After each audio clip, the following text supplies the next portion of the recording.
네, 안녕하세요. 오늘도 스프링 MVC 이어서 진행하도록 하겠습니다.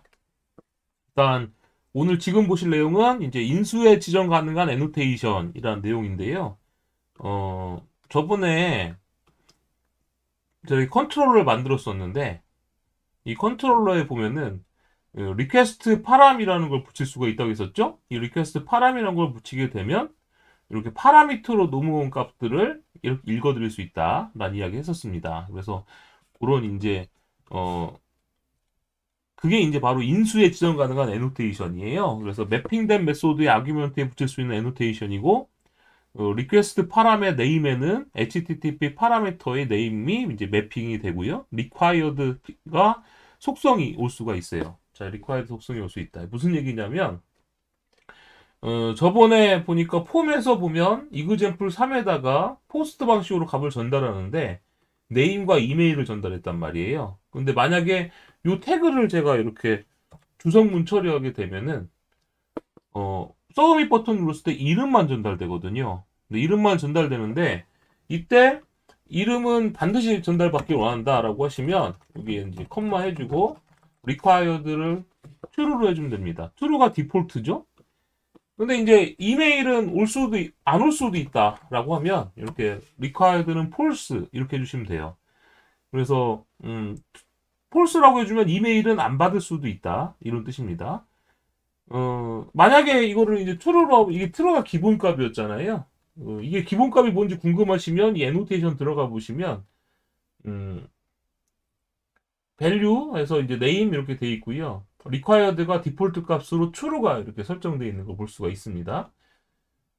자, 그럼 이걸 둘 다 기본값이 true인데, true인 상태에서 제가 이제 이 폼의 값을 한번 전달해 볼게요. 그러면 이메일은 주소문 처리했으니까 네임 값만 포스트 방식으로 전달되겠죠. 자, 실행을 하고 폼.html을 열어보겠습니다.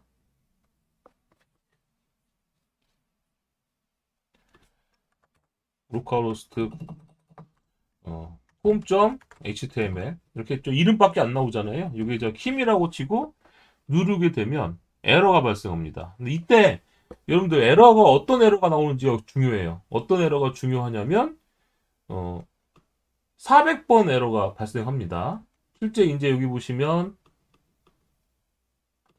검사 누르고 네트워크 항목에 가보면요. 다시 한번 눌러볼게요. 자, 이거 네트워크 크롬에서 네트워크를 누른 다음에 제출 누르면 지금 보시면 얘가 스테이투스 코드가 응답 코드가 400번이 온 걸 볼 수가 있어요. 그럼 400번은 뭐냐? 보통 400번 대 에러는 클라이언트가 잘못 요청을 한 거예요. 그러니까 클라이언트가 이거 서버는 뭘 받길 원했어요? 서버는 어 백엔드 쪽에서는 네임과 이메일을 받길 원했는데 클라이언트가 네임만 보냈다는 얘기예요. 그러니까 누구 잘못이에요? 서버는 이 두 가지 받길 원했는데 클라이언트가 이름만 보냈으니까 클라이언트 잘못이죠? 클라이언트 쪽 잘못은 400번대 에러가 나옵니다. 그래서 이렇게 눌렀는데 400번대 에러가 나왔네? 이러면 서버가 잘못한 게 아니라 클라이언트가 잘못한 거다. 그래서 에러 메시지를 초보자들은 잘 읽어보셔야 돼요. 에러 메시지를 초보자들이 잘 읽어보시면 바인드 패키지 아래에 이제 보시면 missing sublet request parameter exception이라고 해서 잘 보면 required request parameter 이메일이라는 파라미터가 반드시 와야 된다라고 나오죠. 초보자들은 이상하게 이 오류 메시지를 안 읽더라고요. 이렇게 오류 메시지가 잔뜩 나오면 어려운가 보다. 이거 안 보시는데 에러를 잡으시려면 이 초반의 메시지를 꼼꼼하게 읽으려고 노력하셔야 돼요. 그러면 에러를 생각보다 쉽게 잡습니다. 그럼 이거를 이제 다시 폴스라고 해주면 어떻게 되는 겁니까? 이메일은 오지 않을 수도 있다 이 말이에요. 다시 재시작을 해보겠습니다. 수업을 재시작하고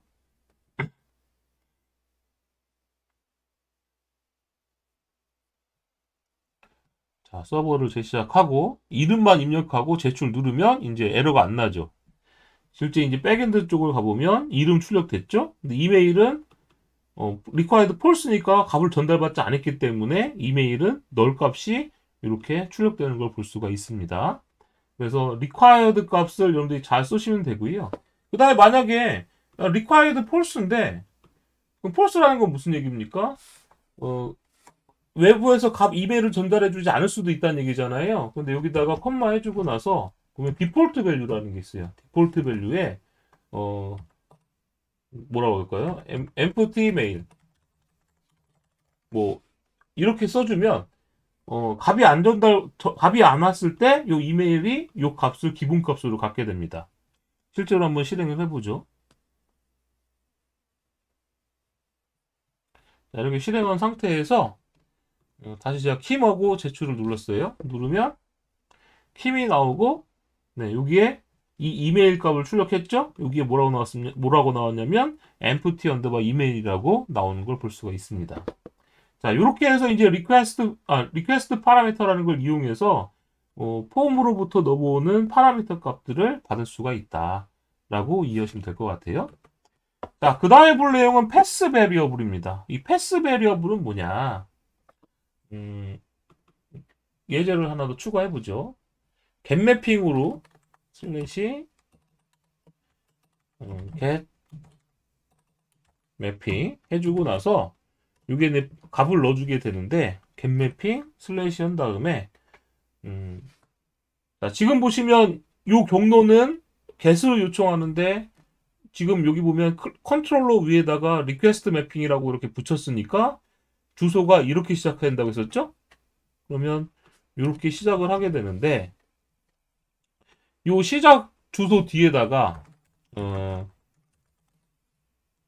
시작 example 밑에다가 제가 패스 exam이라고 넣을 거예요. 그 다음에 슬래시 하고 나서 여기다 중괄호 연 다음에 이렇게 id라고 한번 써보겠습니다. 그럼 중괄호 열고 id 중괄호 닫고라고 해주게 되면 이 중괄호라고 되어 있는 부분은 어떤 이제 값이 항상 바뀔 수 있다는 얘기예요. 자, 이렇게 적어주게 되면 example 밑에 pass exam이라고 되어 있고요. 슬래시 한 다음에 여기에 어떤 특정 값이 이렇게 올 수가 있게 됩니다. 경로 자체에.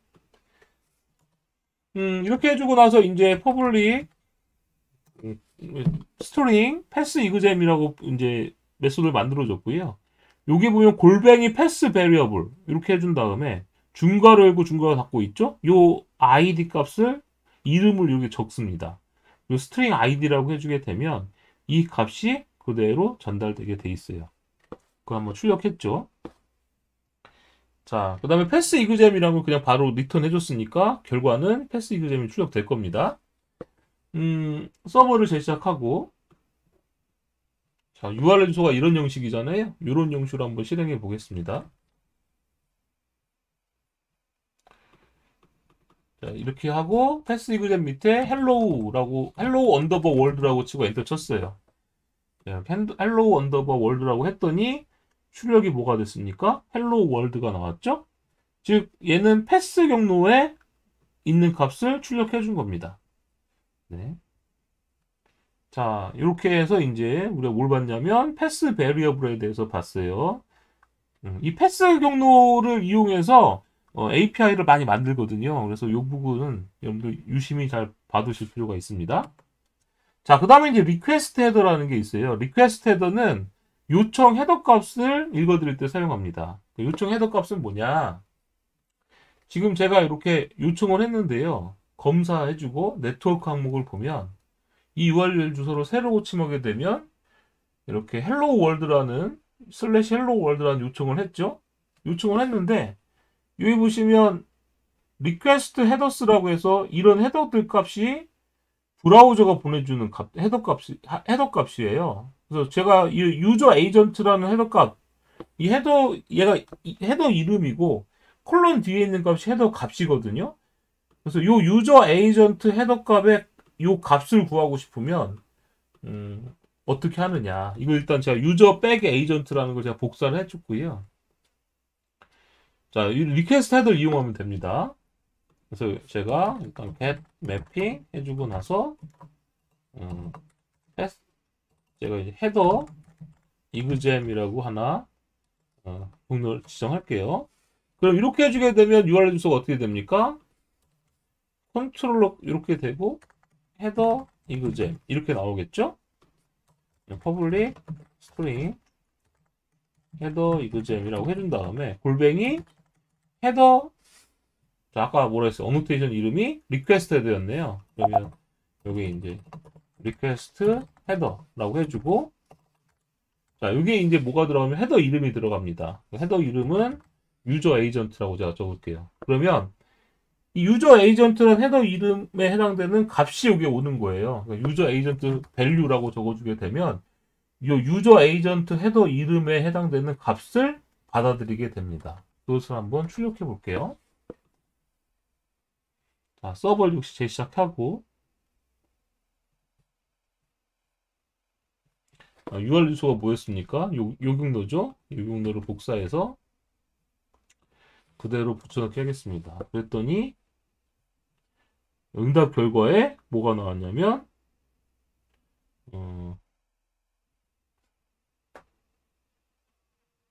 뭐 출력이 안 된 것 같아요. 다시 실행해 볼게요. 아이고,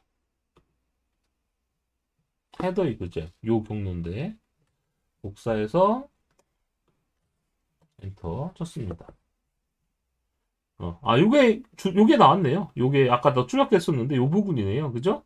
모질라 5.0, 맥킨토시, 인텔, 맥 OS, 뭐 애플 웹키트 해가지고 요런 이름의 이제 헤더 값이 나왔습니다. 모질라 5.0.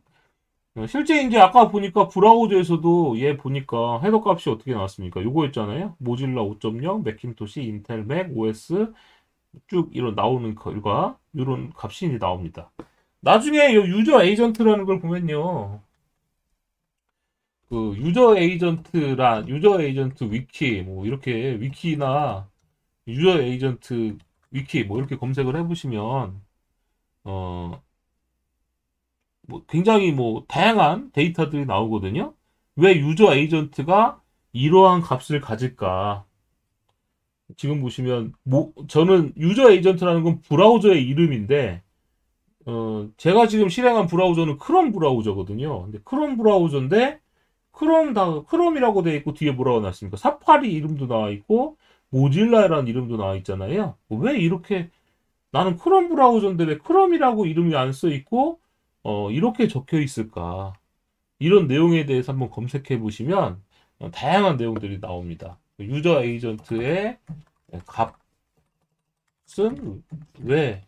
뭐 이런 식으로 한번 검색을 해보면 유저 에이전트 파헤치기, 브라우저의 사용자 에이전트는 왜 이렇게 복잡하게 생겼을까? 이런 글들 많아요. 그러면 보시면 알겠지만 유저 에이전트의 값이 왜 저렇게 생겼냐면 이 브라우저의 히스토리와 관련이 있습니다. 브라우저의 역사와 관련된 부분이라서 이런 거 한번 나중에 읽어보시면 도움이 되실 거예요. 인터넷에 이런 내용 한번 찾아보세요. 브라우저의 사용자 에이전트, 유저 에이전트는 왜 이렇게 복잡한 값을 가졌을까? 이런 거 한번 검색해 보시면 도움이 됩니다. 즉 브라우저가 보내주는 헤더 값을 읽어드릴 때는 골뱅이 리퀘스트 헤더라는 걸 사용하시면 됩니다. 그다음 리퀘스트 바디라고 되어 있는 건 뭐냐? 요청 본문 내용을 가지고 오기 위한 거다라고 했었죠. 그래서 이거 우리가 해봤었는데 언제 해봤었냐면 이렇게 제가 이제 전 시간에 이걸 했었죠. 제이손 데이터로 보낼 때 리퀘스트 바디라는 애노테이션을 붙여주게 되면 제이손 데이터가 유저라는 객체에 자동으로 이렇게 들어왔었다. 다 들어온다. 라는 이야기 했었습니다. 그래서 요청 본문이라는 건 HTTP 프로토콜의 요청 메시지 내 안에 있는 본문 메시지를 말하는 거예요. 그 본문 메시지가 요 HTTP 메시지 컨버터라는 거를 통해서 변환이 됩니다. 그러면 HTTP 메시지 컨버터가 뭐가 있지? 그게 궁금하시면 이렇게 한번 찾아보시면 돼요. 오토와이어드라고 제가 하고 리스트 메시지 컨버터스 이렇게 해주면 메시지 컨버터도 이렇게 가보면 메시지 컨버터를 다른 걸 썼네요. 요거 쓰면 안 되고요. 패키지가 잘못됐어요. 제가 지정을 잘못했네요. 자, 메시지 컨버터가 임포트 하는데 이게 아닌가? 자,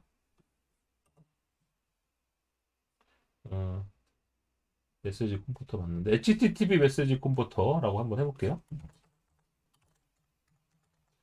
HTTP 메시지 컴포터 이렇게 해서 이 메시지 컴포터가 어떤 게 있는지 한번 보겠습니다. 이렇게 해주고 얘를 이렇게 선언해주고 그러면 이런 애들을 출력해 볼 수 있겠죠? 실제 이게 메시지 컴포터가 이제 빈으로 등록된지 한번 찾아볼게요. 서버를 재시작해 보면 서버 재시작할 때 얘가 이제 주입받을 수 있다면 출력되겠죠? 지금 보시면 어떻게 되어 있습니까? 메시지 컨버터가 두 가지가 있죠? 하나는 string HTTP 메시지 컨버터라는 게 있고 하나는 JSON mapping Jackson to HTTP 메시지 컨버터라고 있는데 이 두 가지가 다 뭐냐? 자, HTTP 메시지 컨버터는 인터페이스거든요. 스프링이 이 인터페이스를 구현하고 있는 빈을 두 가지를 자동으로 빈으로 등록해줘요. 그럼 이 빈이 해주는 역할은 뭐냐면 제이손 문자열이 오거든요. 제이손 문자열이 오면 골뱅이 리퀘스트 바디라고 적어주죠. 그럼 내부적으로 요 메시지 컨버터라는 게 이용이 되는 거예요. 메시지 컨버터가 제이손 문자열을 유저 객체로 이 컨버터를 이용해서 변환해주게 됩니다. 그러니까 변환해주는 규칙을 얘가 갖고 있는 거예요. 뭘 변환해줘요? 제이손을 객체로 변환해주는 기능을 갖고 있습니다. 그게 이제 잭슨이란 라이브러리가 해주는 거거든요. 그래서 실제 이제 여기 보면 스프링에서 우리가 이제 빌드 그래드 보면은 이렇게 스프링 부트 스타터 웹 이거 하나 추가해주게 되면 여기 보시면 잭슨이라고 불리는 라이브러리가 자동으로 추가됩니다. 이 잭슨이란 라이브러리는 뭐 하는 라이브러리냐면 객체를 제이손 데이터에 저장하거나 제이손 데이터를 객체로 변환하거나 이런 거를 해주는 라이브러리예요. 이런 라이브러리가 HTTP 프로토콜 바디에 제이손 데이터가 있다면 이러한 이제 잭슨을 사용하는 메시지 컨버터가 변환을 해서 유저에다 담아주게 됩니다.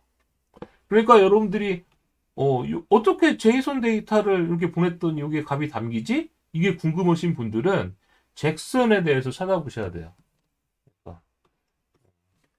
자, 보시면 제이손, 잭슨, 변환 이렇게 한번 찾아보시면 굉장히 많죠. 잭슨 라이브러리를 이용하여 오브젝트를 제이손으로 변환하기. 그래서 찾아보시면 자바 오브젝트를 제이손으로 변환하기. 반대도 있어요. 제이손을 오브젝트로 변환하기. 이렇게 문서가 굉장히 많습니다. 이런 문서를 공부해 보시면 아, 잭슨을 이용하면 객체로 변환할 수 있구나.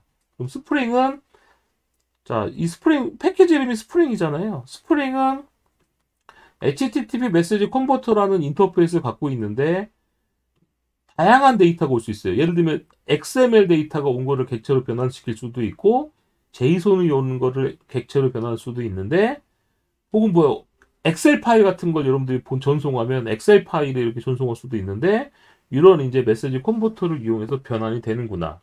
그러면 더 궁금하면 이런 걸 찾아보시면 돼요. HTTP 메시지 컨버터가 어떻게 동작하는지 궁금하다 하시면 구글에 웬만한 건 다 있어요. HTTP 메시지 컨버터 동작 원리 뭐 이런 거 한번 찾아보시면 굉장히 정보들이 많죠, 여러분들. 그죠? HTTP 메시지 컨버터 정리 쭉 있네요. 요즘은 이제 AI가 발달돼 있으니까 챗 GPT 이런 것도 물어봐도 나올 것 같아요, 왠지. HTTP 메시지 컨버터 스프링 MVC에서 HTTP 메시지 컨버터 동작 원리를 설명해 주세요. 이러면 나오지 않을까요? 나오지 않을까요? 요즘은 공부 방법이 너무 좋은 것 같아요. 그죠? 찾아보면 HTTP 메시지 컨버터는 HTTP 요청과 응답에서 요청 바디와 응답 바디를 읽고 쓰기 위해 사용되는 인터페이스입니다. 자, 무슨 얘기예요? 요게 보시면 제가 유저라는 걸 받았죠. 그럼 제이손 문자를 유저로 변환해주고 제가 유저 객체를 리턴해줬죠. 그럼 이 유저 객체를 리턴해준 것은 저번에 보니까 제이손 데이터로 변환됐잖아요. 즉 응답 유저를 리턴해주면 얘가 제이손으로 변환됐단 말이죠. 그래서 응답으로 갔단 말이죠. 이때도 이제 메시지 컨버터가 사용된다.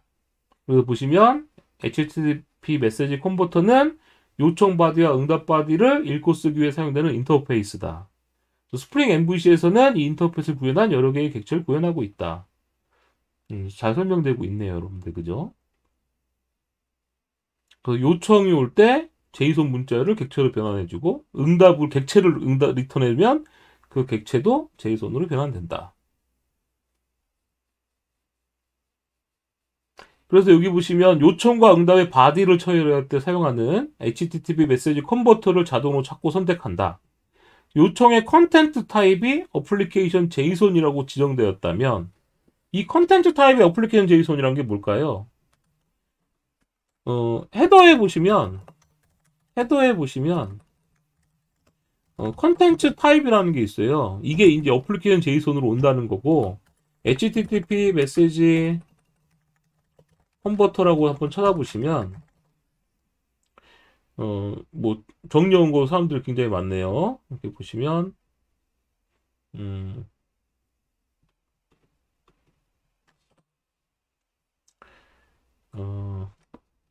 CURL 이렇게 한번 찾아볼까요? CURL 해보면 포스트 방식으로 요청할 때 컨텐츠 타입의 관계 이런 거 나와 있죠. 헤더에다가 이렇게 컨텐츠 타입을 보낼 수가 있어요. 요청 보낼 때 컨텐츠 타입으로 이렇게 어플리케이션 제이손 이렇게 보내게 되면 내가 원하는 건 제이손 데이터야 라고 보내는 겁니다. 컨텐츠 타입을. 그러면 뭐가 오는 거예요? 제이손 데이터가 오는 겁니다. 자, 제가 이 예제 저번에 만들었던 요 예제 있잖아요. 요 예제 리퀘스트 매핑 유저를 내가 보내면 응답으로 유저가 왔었죠. 그러면 이거를 호출할 때 우리가 뭘 썼냐면 포스트맨이라는 걸 사용했었어요. 아이고. 포스트맨이라는 걸 사용했었는데 저번에 이렇게 실행을 했었죠. 이그젠플 포호출하는데 제가 이렇게 제이손 데이터를 보냈단 말이에요. 그래서 응답으로 왔습니다. 그래서 보내면 응답으로 이렇게 제이손 데이터가 왔죠. 일단 이렇게 한번 라이브러리 추가하고 저장했나? 서버 재시작 한번 해볼게요.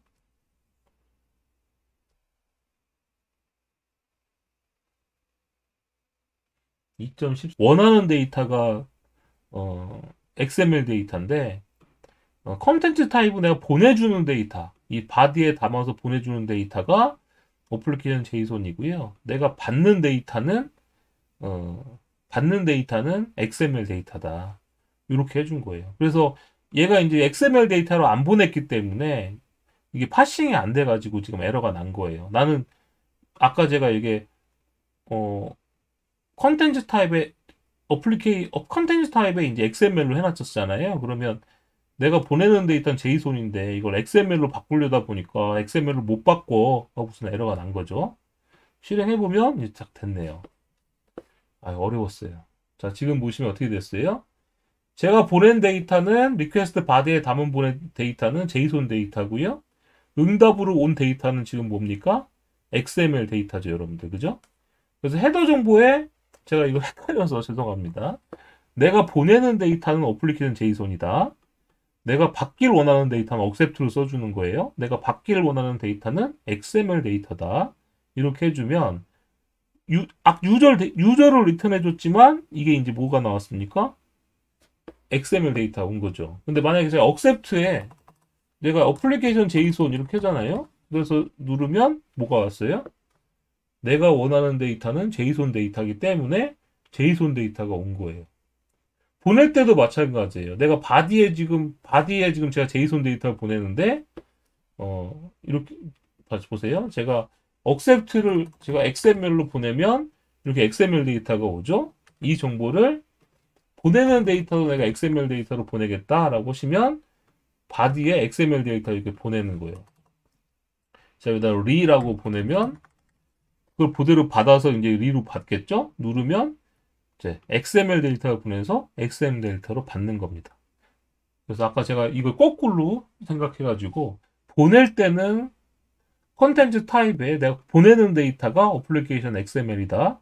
내가 받기를 원하는 건 어플리케이션 XML이다. 이렇게 해주면 보내는 것도 받는 것도 다 XML인 거예요. 그럼 이걸 누가 사용한다? 내부적으로 메시지 컨버터가 그걸 변환해 주는 거죠. 그럼 기본적으로 메시지 컨버터는 누가 사용되냐면 지금 여기 실행해 보면 그걸 알겠지만 어 실행한 부분을 보면 알겠지만 빌드 그래드에서 요게 없을 때 이 라이브러리를 추가하지 않았을 때는 스프링 보트가 요 잭슨 제이손 매핑 잭슨 to HTTP 메시지 컨버터랑 스트링 HTTP 메시지 컨버터 두 가지만 갖고 있었거든요. 근데 요 라이브러리를 추가했더니 메시지 컨버터가 하나 더 추가된 거예요. XML 매핑 잭슨 to XML HTTP 메시지 컨버터가 추가된 거죠. 얘가 뭘 해주는 거냐면 객체를 XML로 바꿔주는 혹은 XML을 객체로 바꿔주는 그러한 역할을 수행해주는 메시지 컨버터인 거예요. 그래서 이렇게 메시지 컨버터가 내부적으로 사용된다. 그래서 객체를 내가 보내줬을 때 여기서 요청에다가 이제 XML 데이터 보내주면 XML 데이터 보낼 때 컨텐츠 타입을 어플리케이션 제이손으로 하면 요청의 헤더에 요청의 바디에 제이손 데이터를 보낸다라는 뜻이고요.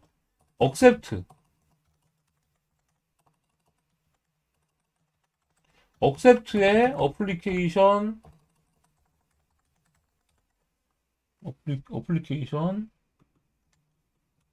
XML로 하면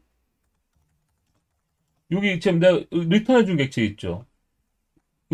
리턴한 객체를 XML로 변환해서 응답으로 보내는 거예요. 만약에 accept의 어플리케이션 제이손이라고 하게 보내면 응답이 이제 제이손으로 변환돼서 온다라는 겁니다.